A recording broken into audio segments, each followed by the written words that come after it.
Oke, Bismillahirrahmanirrahim. Assalamualaikum warahmatullahi wabarakatuh. Insya Allah kali ini saya akan menjelaskan sedikit tutorial dari aplikasi web Hadis Prophet. Hadis Prophet ini adalah aplikasi dari web yang berbasis dari Timur Tengah yang merupakan ensiklopedia digital yang menyediakan kumpulan hadis lengkap dari kitab Tis'ah atau 9 kitab hadis rujukan utama. Dari hadis Prophet ini nanti juga kita bisa melihat beberapa penjelasan hadis, baik berupa syarah hadis, juga tentang kesahihan hadis, asal-usul hadis tersebut atau takhrij hadis. Jadi insya Allah sudah mewakili jika sebelumnya kita terbiasa di era-era sebelum digital mencari hadis lewat kitab-kitab klasik. Nah, dengan situs atau web ini cukup satu aplikasi kita bisa mencari hadis dari 9 kitab klasik tersebut. Juga bisa melihat penjelasan dan takhrij hadis tersebut. Web hadis ini dikembangkan oleh pengelola anonim dari Timur Tengah. Secara teknis menggunakan bahasa Arab standar Fusha.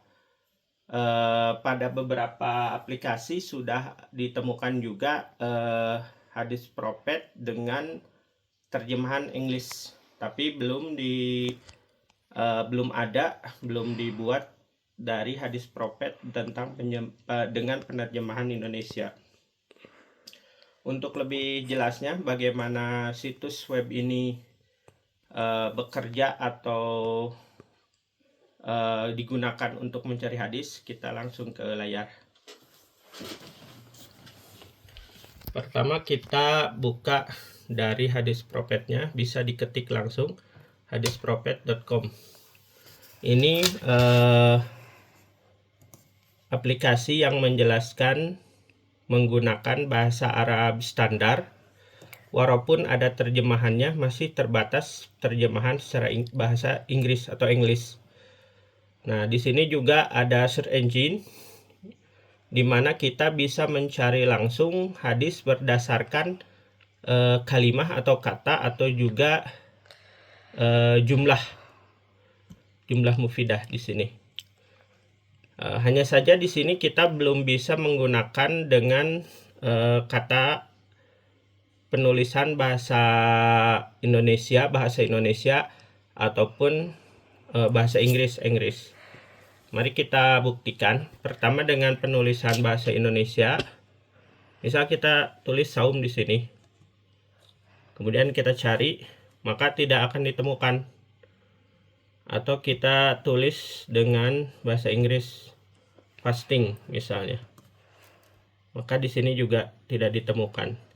Tapi jika kita menulis dengan bahasa Arab, sod, waw, mim, saum. Kemudian kita search. Nah, ini kita akan menemukan langsung penjelasan. Pertama pembahasan dari saum, al-bahthu an saumi fi kutubil hadis. Pembahasan dari kata saum dalam kitab-kitab hadis. Di sini ada penjelasan tentang jumlah hadisnya. Sekitar 1206 ditemukan. Nah, kita scroll ke bawah. Ini ada dari mulai pertama Sunan Abi Dawud, kemudian ke bawah terus. Nah, ini jika kita menggunakan bahasa Arab. Kemudian di bawahnya jika kita klik salah satu hadis ini, misalnya kita klik, kita lihat, maka di sini akan ada penjelasan juga tentang syarah. Kemudian takhrij.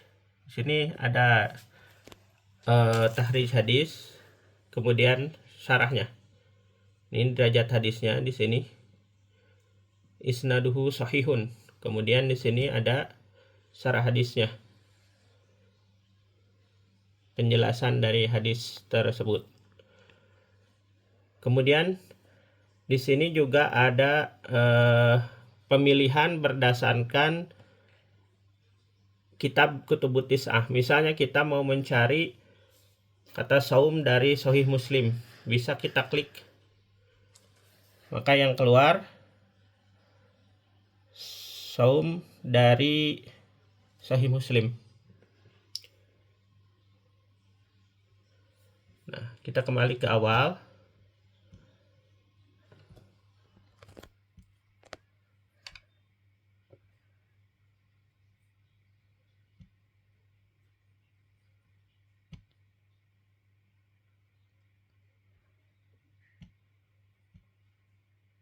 Nah, di sini juga kita bisa langsung di awal itu membuka berdasarkan kitabnya. Jika tadi yang pertama di atas berdasarkan search engine, maka di sini juga kita bisa membuka berdasarkan kitab. Sahih Bukhari, Sahih Muslim, Sunan Abi Dawud, Sunan At-Tirmidzi sampai 9 kitab hadis. Nah, kemudian di sini juga ada penjelasan-penjelasannya. Oke, kembali ke awal.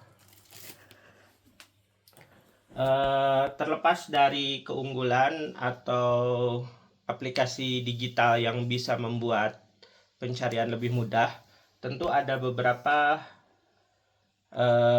kelemahan atau masukan yang bisa menyempurnakan untuk aplikasi web hadis prophet ini. Salah satunya adalah bahwa dari segi terjemahan baru ada terjemahan hadis prophet versi Inggris. Jadi ada penulisan hadisnya, bisa kita cari atau diklik di sini langsung ada Inggris. Nah, ini hanya menerjemahkan dari lafaz-lafaz atau tulisan-tulisan yang ada di layar.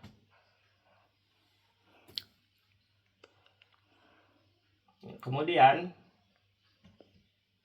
terjemah ini juga terjemahan secara tekstual, jadi rentan sekali pemahaman-pemahaman yang dimungkinkan terjadi pergeseran makna.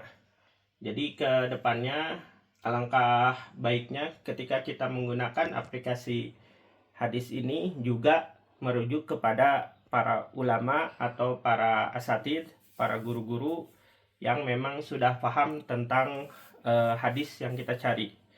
Jadi tetap ketika kita menggunakan aplikasi tidak jauh berbeda seperti kita menggunakan kitab.